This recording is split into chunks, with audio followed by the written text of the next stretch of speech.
Hey there, I'm Steve, and welcome to Gems and Entertainment. And welcome to the conversation. Just before we get started, there are many ways you can help. You can like and subscribe so you never miss a conversation. But most importantly, please share this video. Get to where there's a community we can talk about all things that we love. Today on Throwback Thursday, we're looking at Deadpool. This has been a long time coming. From among my very first videos, I would say review, but it was told to me countless times when I first made it, that was not a review of Deadpool. But right now, it's going to do a review of Deadpool.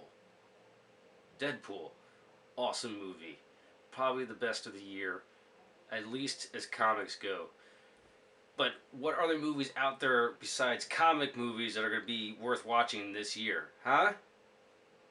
Yeah, Deadpool. Awesome. So here I am after a lot of jokes I made in the beginning of my channel to reviewing Deadpool 3 the other week. Now finally reviewing Deadpool, and the following week will be Deadpool 2. Starring Ryan Reynolds, Morena Baccarin, Ed Skrein, Stefan Kapicic, sorry for pronounce her name, Bianca Hildebrand, Gina Carano, TJ Miller, and Leslie Uggams. So Ryan Reynolds' first inspiration to make this movie is the huge disservice that was done to Deadpool in Wolverine Origins, or X-Men Origins. Doesn't matter. Most people are disappointed in that movie. I actually quite liked it when it first came out. Nowadays, I see exactly what they're talking about, how flawed it is, and the fact that Deadpool is based off Ryan Reynolds from this one comic where he says something, I'll find it and put it in post, but Deadpool says something, what do you expect when you're mixed with Ryan Reynolds and a Sharpay? Something like that. And of course, Ryan Reynolds is the perfect person to play this movie because in a lot of his movies, he goes off script and he just run his mouth, just like Deadpool.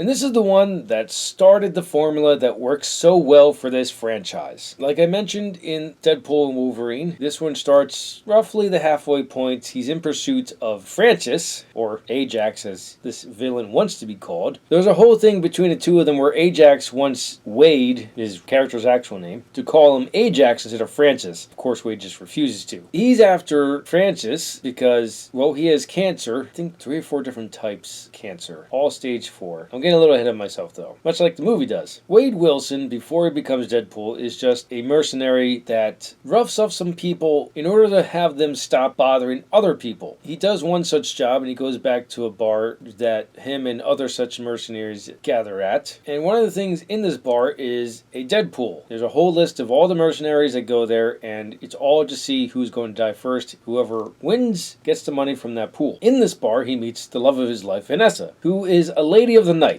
I'll just say. And with that, I'll say this is rated R. This is not a movie for kids. So Wade and Vanessa hook up. They find out that he has cancer. She wants to do everything she can to save him. And Wade is just worried about how this will break her heart ultimately because he won't be around anymore. In wallowing in his own self-pity, he is approached by a man who works for Ajax. He goes around recruiting people who are near death, and he offers them a chance at a better life. It's kind of like the Weapon X program, but I just watched it. Can't remember if they say that it's Weapon X program.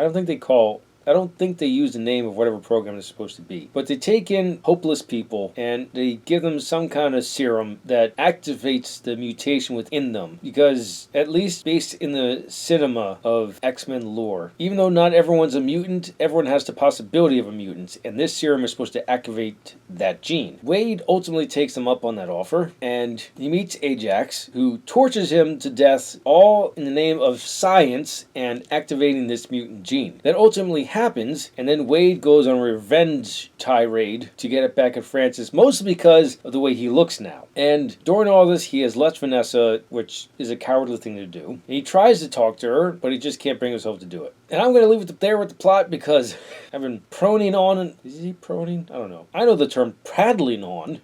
This movie is absolutely amazing. Just look to the thumbnail to see how much I like this movie. It opens up with a very unique opening credits. It doesn't name anyone. They're just name calling everyone in the opening credits. And of course, Ryan Reynolds knocked it out of the park being Wade Wilson / Deadpool. And the team up in this one is Colossus and Negasonic Teenage Warhead, who is a character I had no knowledge of until I saw this movie. This is a great origin story for Deadpool, filled with shenanigans, action, and hilarity. And you gotta get this on Blu-ray. It's 100% worth it. Those are my thoughts on Deadpool. Let me know your thoughts in the comments below. Thank you for watching, and live your imagination.